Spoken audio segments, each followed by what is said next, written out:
sitting here with Coach Mike McDaniel, and I got here like 5 minutes ago. Mm-hmm. I'm sweating. It's a sauna. Yes. And I'm flooded, though, with the joy of Ace Ventura quotes. Yes. And you have a bit of a Marino story? Yeah, so found out one of his biggest regrets of his entire career was being compensated for the film.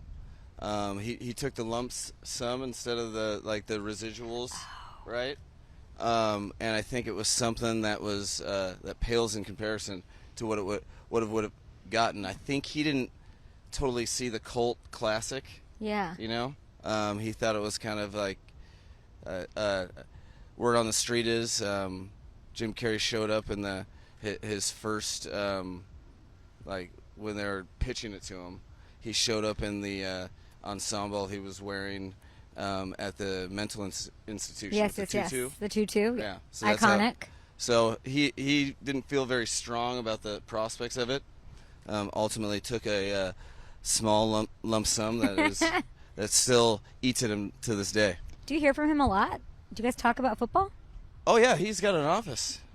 I see him all the time. He asks me. He'll go, "Hey, Mike, are you cool with me going to a quarterback meeting?" I'm like, absolutely.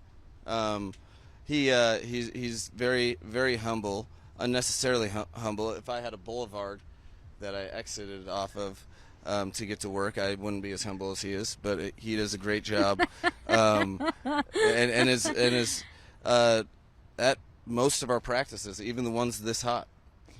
Coach, thanks for doing this interview. It's nice to meet you. Yeah, it's great to meet you. I've heard so many great things that you've said about the Dolphins. I know the fan base is a huge supporter of your show and your thoughts, and every once in a while I do come across some nice things. Thanks, Coach. Generally, you're always throwing some nice things out when there's a lot of not nice things being said. So I like to say appreciate nice that. things. Yeah. I think being celebratory is why I love the game. I was looking at interviews that you had done, and you told Dan Patrick that you wanted to be a head coach when you were 5 years old.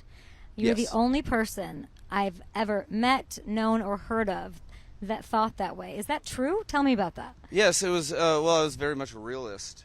I was living in Greeley, Colorado, so it was like 70,000 people. And on my little league team, I got into every sport that's imaginable. But I think 5 or 6, I was on a flag football team, and I was the second best player on the team. Mm-hmm. And so I just kind of did the math on that, and I didn't see professional sports as a player working out for me. But being from at 5 and 6, Yeah. when everybody wants to be an astronaut, a rock star, an athlete, Yes. you were like, let me go to the local library and take out a John Wooden book? No, it was like, the Denver Broncos this is around the late 80s, they were the only thing going in Colorado. The Nuggets hadn't won anything. The Avs and the Rockies had yet to exist. Mm-hmm. So there was a platform of, Denver Broncos were big, just amongst the community. It was like, Hollywood to me. And then, I think there was I was probably the most fired up person when Mike Shanahan got hired with the Broncos in 1995-ish, because he was like 5'8" and change. And I was like, see? Yep. I thought maybe you watched like the Little Giants and were like, that Rick Moranis, that looks fun. Or like, I thought you might cite your biggest influence as Emilio Estevez and the Mighty Ducks. That random, you can't put me past random, so that obscure something is. But no, this one was just like I had a lot of football cards, and I was kind of realistic with the gifts that God gave me or didn't give me. You're very special, Coach. Just your energy. I don't know if it's like see the aura. tone. I don't know what it is. The tone that you say that Yeah. with is key. Okay, you're very Fair. special. You're very special. Well, I think all coaches are genuine, like they are who they are, right? Mm-hmm. But there's like a levity to you. There's a looseness. Like, do you ever wonder about being taken seriously? Do you consider that? Do you care? Well, I think that was something I do have. I don't know what level, but I do have social awareness. And getting into the profession, I was like, I haven't played professionally, and I know I can forecast that pretty much 99.9% of people aren't associating me with football. So that it can be something that you let define you. Or for me, it was, well, I better know what I'm talking about. I better earn their respect and that give them reason to listen to me. So I think that's one piece of that. And the other piece is like, it's a simple, I came up with the saying, to be your best self, you must be yourself, right? So I try, for me, I hold no punches. Like I'm myself 100% of the time. Yeah. For that reason, so that people aren't searching to figure out what version of their self that I want to see. No, it's I try to set the tone with, some things I think work. Some people probably call them cringy, whatever.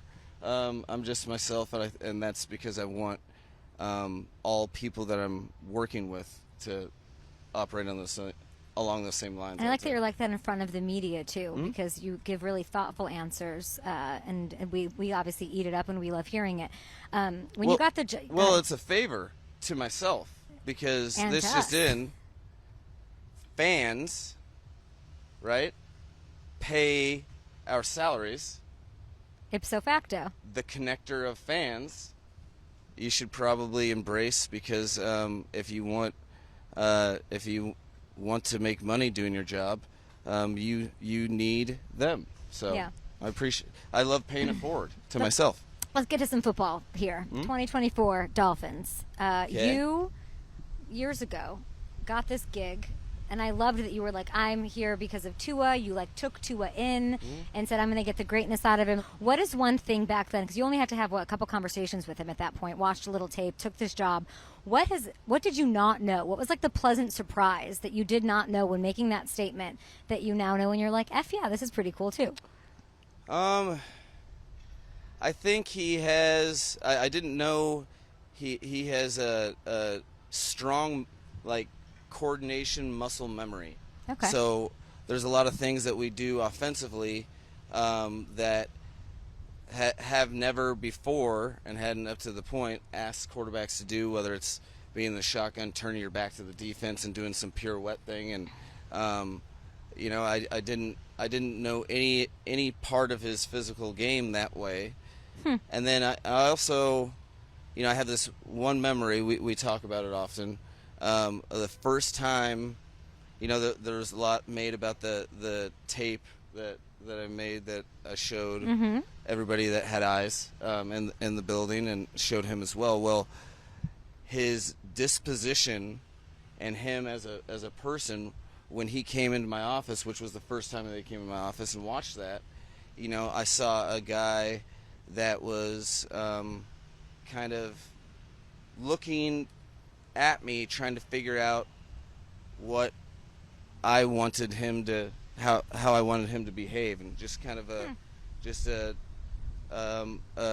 you'd say shy version of himself that I think now, as you see him blossom as a player and as a person, it's always really cool to reflect on. So I didn't know that as well. So that's been a cool part. So he has blossomed. I'm hearing he's more vocal. He's coming out here saying, we are a player-led team. We all need to be accountable for each other. So what is it that you do here, Coach? What do I do? It sounds like they're running the show themselves. Well, so it's I trick people into thinking that I work. Okay. That's the main focus. No, I think there's every coach wants player ownership. For some reason, people like to mask it when they have it. It doesn't make. Remember, I'm a coach facilitating their dream. Yeah. So the priority for me is that okay, what do those teams look like that go the furthest, that the relationships are bound the tightest? Well, those are teams that, they have a lot of people that have played in the league will tell them a lot of wisdom, and one thing's always that it was a player-led team that led to something successful. So I think challenging guys, that they're ultimately accountable for everything that happens on the field, because they are ultimately accountable for everything that happens on the field. It's on their name. I think it's a good exercise. I'd say so, and it's clearly working for you in the way that you are genuine. You back-to-back playoffs. The story is injuries. I'm so curious, as someone who's here to facilitate their dreams. I love that. How does it change what happened last year? How does it change how you approach this year? And I'm including the preseason action, because I noticed you didn't play any of your starters. I think that is, well, first of all, you don't ignore it and just like, oh, bad luck. You try to control the controllables. I think that's an off-season study that involved pretty much every department that we have in terms of how do we better prepare, how can we control the things that we can control. And I think that's we've adjusted our off-season rep counts. We felt pretty good about how we start the season from a soft tissue injury, which is really where you deep dive and how you're doing things. And we've tried to make the necessary adjustments so that we don't hit that mid to late season blip. Have you thought about not playing anybody in the preseason? Yeah, I mean, it always crosses your mind because you feel responsible for whatever happens on the field. I wouldn't play anybody. On the same token, like you're trying to balance that with, do you want the inherent anxiety that is induced by doing something abnormal, which would be playing tackle football for the first time since last January? There's a balance in that, because you want players to feel completely comfortable when you know that regular season happens, and the team is relying on people not learning as we go totally. So that it's a unique balance that you have to take. It is what it is. You have to play guys that most players at some point for their own confidence level, and you just take it case by case and know that whatever you do is not foolproof, and you're probably going to be wrong. That's being a head coach. Thoughtful as always. Can I ask you one more? Absolutely. You face this gauntlet this year, right? And you're, everyone, Shanahan and McVay, and who else are you facing? Over 6 weeks, LaFleur. But the one that stuck out to me was D'Amico. Yeah. Because it's you and him, and you guys practiced against each other, opposite sides. Like, take me into what that matchup's going to be like, because I don't know that there's anybody who knows each other better than the two of you. Well, yeah, it is interesting because we're, our career paths, assimilating into a coordinator role and then quickly getting a head coaching job.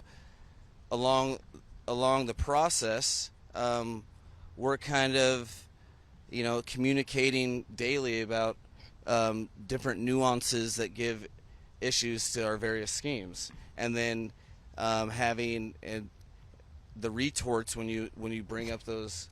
I mean, there's to the point of knowing the whys and of their alignments to a closed tight end, and then him knowing like the nub side pressure package that like. I love this. I mean, it is. So you kind of just have to remind yourself in weeks like that I'm not playing.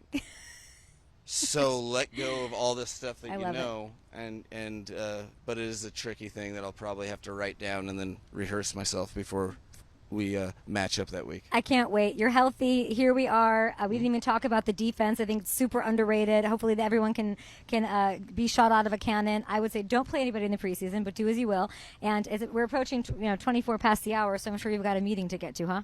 Like a press conference. It's not a big deal. Just other people waiting. Coach, I'm so sorry. I appreciate your No, time so much. I mean, the shoes, the watch, the vibe, it's all here with the Dolphins. Thank you so much. Thank you so much.